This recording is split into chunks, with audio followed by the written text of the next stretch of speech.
Dow Jones tumbled again today, closing down 338 points for the day and 5% for the week.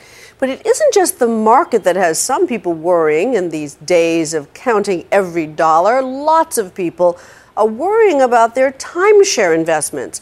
4.7 million people have these often wonderful vacation retreats that can turn into terrible financial headaches. It was a $10.6 billion industry last year, and as Vicki Mabry discovered, once you get timeshare, it's often not easy to get rid of it.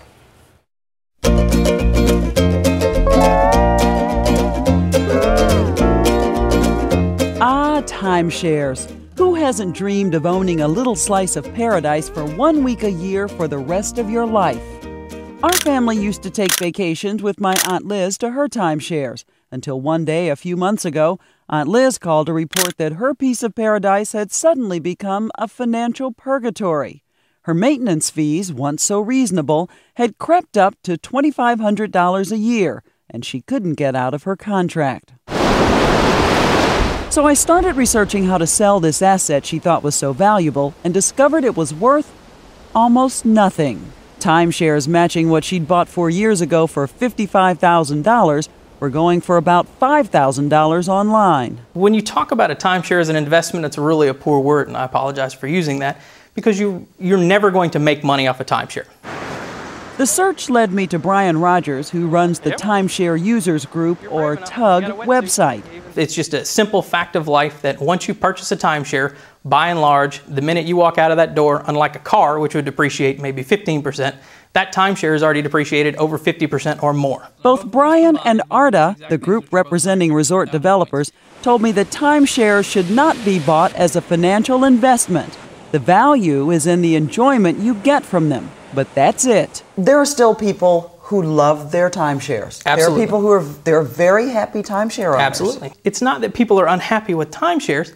They find out later down the road that when they try to sell it, that their timeshare is worth next to nothing, or certainly nowhere near what they paid for it. Shocked, I blogged about it and found plenty of people with timeshare nightmares. One of them was Nancy Boggs, the cousin of a cousin who told us she'd been tempted and gave in. Well, unfortunately, I don't know if you know this, but I bought two. Not once, but twice. So the first one that I bought, I think it was like $11,500, the one in Maui. You're on vacation, what do you think came over you in that week? The glory of relaxation is what came over me. I mean, it was just such a wonderful, beautiful place.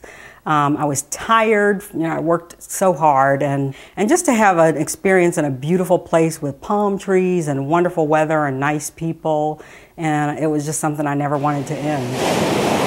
The human tendency to be lulled by the waves and the sand and the sunsets into wanting that endless vacation is what rakes in billions of dollars each year for the timeshare industry.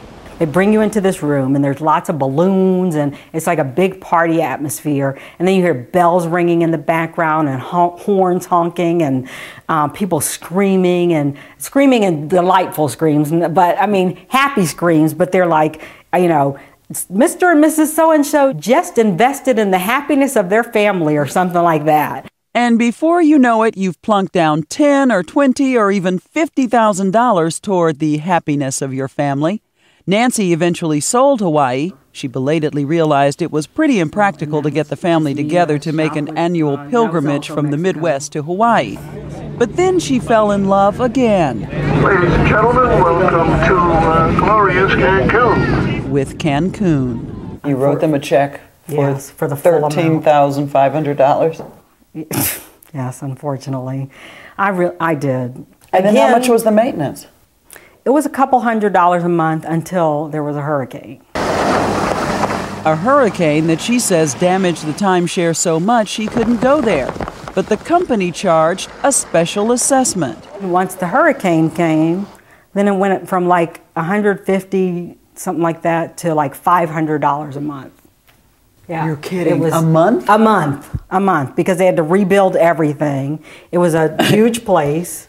And then you can't even use it. Can't use it while they're rebuilding, right? And even if there were other places that you could use, you don't know what the place is like, and so it just turned out to be a horrible waste of my money. I said, you know, I would have done just as well to just take a stack of money and just light a match to it. Nancy tried to give her timeshare to a charity, but they didn't want it.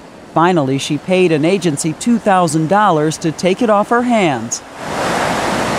Brian Rogers says about half of TUG's 30,000 members join so they can sell their timeshare. It's a rude awakening. They discover that it's extremely, extremely hard to sell a timeshare, and that's because there are so many more sellers than buyers. You can find secondhand timeshares all over the internet. There are hundreds on TUG sites and more on eBay. But people are still walking in there and buying it new at $15,000, even though you're saying they can look on the internet, they can look on your site, and they can get it for half price or less? Absolutely. So why aren't people buying on the resale market? Knowledge. People do not know that the resale market for timeshares even exists. One of the big selling points is that not only do you have this investment for the rest of your life, but you can pass it on to your heirs.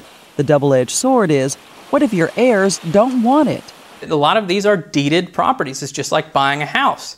So when you get this deed, it goes into your family. If you were to pass away and your children were to inherit your estate, that is part of your estate. Becky Greiber's parents love their place at Christmas Mountain in the Wisconsin Dells, but now they're in their 80s and don't go as often. They gave Becky that part of her inheritance early.